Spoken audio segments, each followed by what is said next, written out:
नमस्कार बाल मित्रांनो। आओ बच्चों तुम्हें बताऊं बात मैं एक ज्ञान की।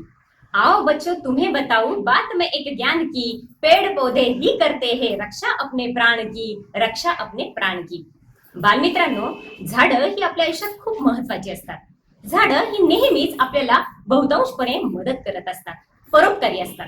त्यांच्यामुळे आपल्याला फुले, फळे, सावली आणि लाकूडही मिळते। पण तरी सुद्धा आपण त्यांच्या या परोपकाराची फेड मात्र त्यांच्या कत्तलीने करतो।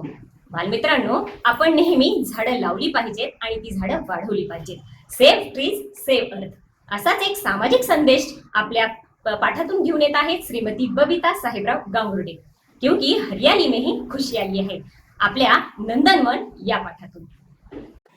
नमस्ते बच्चों। आज हम पाठ्य पुस्तक से नंदनवन यह पाठ पढ़ने वाले हैं।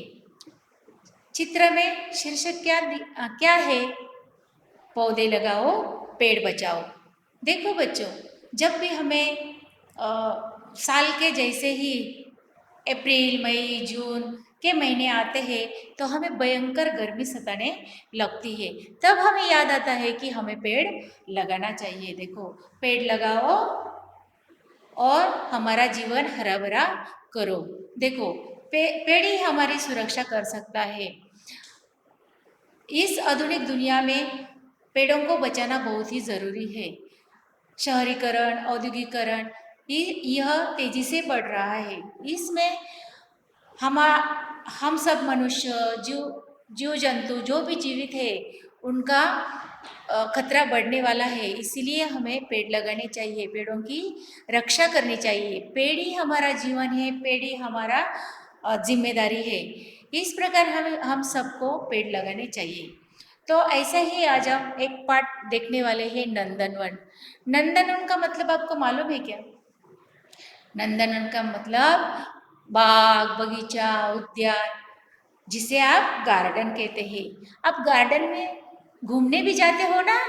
तो चलो हम ऐसे ही आज हमारे पाठ में जो नंदनवन है, इस नंदनवन में जाएंगे और इस नंदनवन में जो भी पशु पक्षी है उनसे आज हम मिलने वाले हैं, उनसे बातें करने वाले हैं और वह हमें क्या बताने वाले हैं ये हम अब देखने वाले हैं। चलो तो फिर नंदनवन जाते हैं।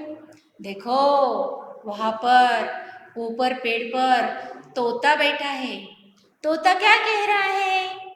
नमस्ते। आप भी करते हो ना नमस्ते? हाँ, आप सब नमस्ते करते हैं। किस किस को आप नमस्ते करते हो? अपने से बड़े, मम्मी पापा, स्कूल में अध्यापक, घर में आने वाले मेहमान, अपने से जो बड़े बुजुर्ग हैं उन्हें आप नमस्ते कहते हैं। इस प्रकार हमसे जो भी बड़े हैं उन्हें हमें नमस्ते करना चाहिए। अभी देखो आगे कौन आ रही है, देखिए ना आपने?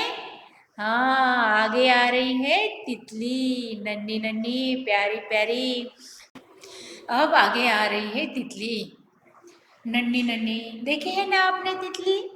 उनके पीछे भागते हैं ना, उसे पकड़ने के लिए आप भागते हैं ना उसके पीछे। देखो, नन्ही नन्ही प्यारी प्यारी। अब ये तितली हमें क्या बोल रही है? तितली कह रही है स्वागत है, आप सबका स्वागत है। ये तितली हमारा स्कूल में स्वागत कर रही है। देखो बच्चों, इस प्रकार जैसे तितली हमारा स्वागत करती है वैसे ही हमें हमारे घर में आने वाले सभी मेहमान, सभी दोस्तों का हंसकर स्वागत करना चाहिए। अब देखो आगे कौन आ रहा है? खरगोश, नन्हा नन्हा प्यारा प्यारा। वो हमें क्या कह रहा है? खरगोश कह रहा है आप नाचो गाओ। इसका मतलब क्या? कि हमें सबको खुश रहना चाहिए, हंसते खेलते रहना चाहिए, सबसे मिलजुल कर रहना चाहिए। ये हमें सिखा रहा है। अभी उसके बाद आ रही है लोमड़ी। लोमड़ी क्या कहती है? देखो, लोमड़ी देखी है ना आपने? लोमड़ी क्या कह रही है? कि हम सब साथ साथ है। अगर हम साथ रहेंगे तो हमारी ताकत बढ़ जाएगी और ताकत बढ़ने से हम सभी पर विजय पा सकते हैं। इसलिए हमें स्कूल में भी सब मित्रों के साथ एक साथ रहना चाहिए।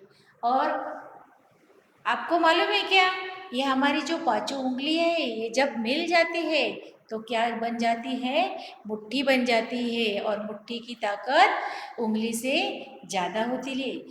इस प्रकार ये खरगोश इस प्रकार लोमड़ी हमें कहते हैं कि हम सब कठिन कठिन परिस्थिति में भी हमें खुशी से रहना चाहिए। अब सबसे अंत में आ रहे हैं हाथी दादा। हाथी दादा क्या कह रहे हैं?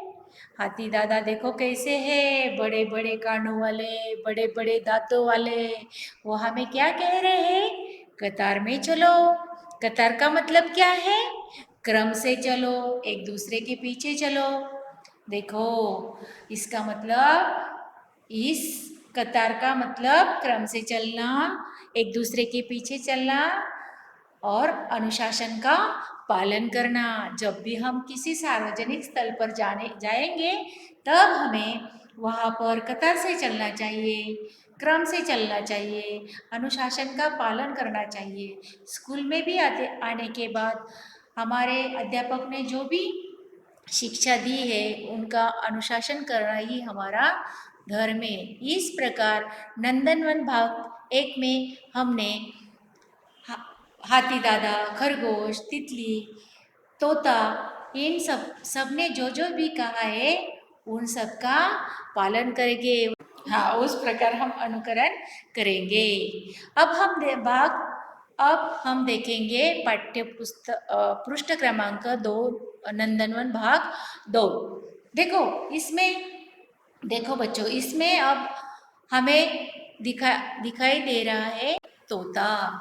तोता कह रहा है कि प्रणाम।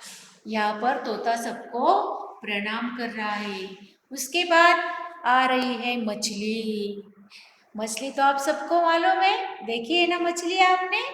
हाँ, ये बराबर आपने मछली देखी है। देखो अभी मछली क्या कह रही है? जल ही जीवन है। इसका मतलब क्या? मछली ऐसा क्यों कह रही है जल ही जीवन है? क्योंकि जल ही जीवन है। इसका मतलब जल के बिना हम जीवित नहीं रह सकते। हमें जल का उपयोग ठीक ढंग से करना चाहिए। देखो, जल हमें खेत सींचने के लिए, कपड़े धोने के लिए, बर्तन साफ करने के लिए, फर्श साफ करने के लिए हमें इस जल का उपयोग होता है। हमारा कोई भी काम जल के बिना अधूरा है। नहाना धोना सभी काम हम जल के बिना नहीं कर सकते। इसीलिए मछली कह रही है कि जल ही जीवन है। हमें जल का उपयोग अच्छी तरह से करना चाहिए। अभी देखो कौन आ रहा है आगे? आगे आ रहा है बगुला। बगुला कहता है नमस्ते। बगुला सबको नमस्ते कर रहा है, सब बच्चों को नमस्ते कह रहा है। और उसके बाद आ रहे हैं मेंढक। मेंढक कहता है, क्या कहता है मेंढक? चलो आओ खेले, हम सब मिलकर खेलेंगे। इस प्रकार मेंढक कहता है। और उसके बाद है भालू और मगरमच्छ। ये भी इनके साथ खेलने के लिए आ रही है। देखो, नंदनवन भाग 2 में हमें मगरमच्छ, भालू, मगरमच्छ, भालू, मछली, मेंढक और तोता, इन सब ने क्या कहा है? तोता कहता है प्रणाम, मछली कहती है जल ही जीवन है, और मेंढक कहता है चलो हम सब खेले। उसके बाद बगुला कहता है आप सबको मेरा नमस्ते है। देखो बच्चों, जिस प्रकार हम पानी के बिना नहीं जी सकते, उसी प्रकार हमारा जो पर्यावरण है उसको भी हमें संतुलित रखना चाहिए। क्यों संतुलित रखना चाहिए? और संतुलित रखने के लिए हमें पौधे लगाने चाहिए, क्योंकि ये पौधे बड़े होकर पेड़ बनते हैं और पेड़ बड़े ही काम के होते हैं। देखो, पेड़ों से हमें हरियाली, छाया, फल फूल, औषधि वनस्पति, ये सब हमें पेड़ों से ही मिलते हैं। इसीलिए हमें पेड़ों की रक्षा करनी चाहिए। अगर हमने पेड़ लगा पेड़ पौधे नहीं लगाए तो पेड़ नहीं आएंगे और हमारा पर्यावरण का संतुलन बिगड़ जाएगा। उसी प्रकार जंगल काटना भी मना है।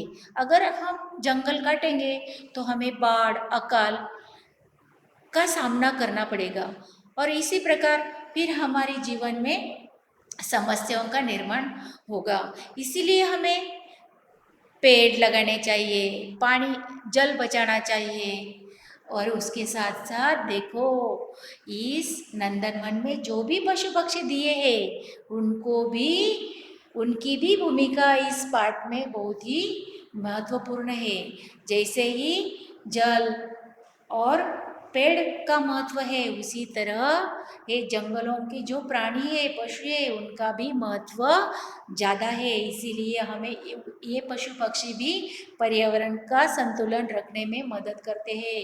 इसीलिए हमने नंदनवन पाठ भाग और नंदनवन पाठ भाग 2 में पशु पक्षी, जल और पेड़ों के बारे में जानकारी ली है। इस पाठ से हमें ये सीख मिली है कि हमें हर एक को एक पौधा लगाना चाहिए, जल को बचाना चाहिए और पशु पक्षियों का रक्षण करना चाहिए। इस प्रकार हमने इस पार्ट में ये सब देखा है।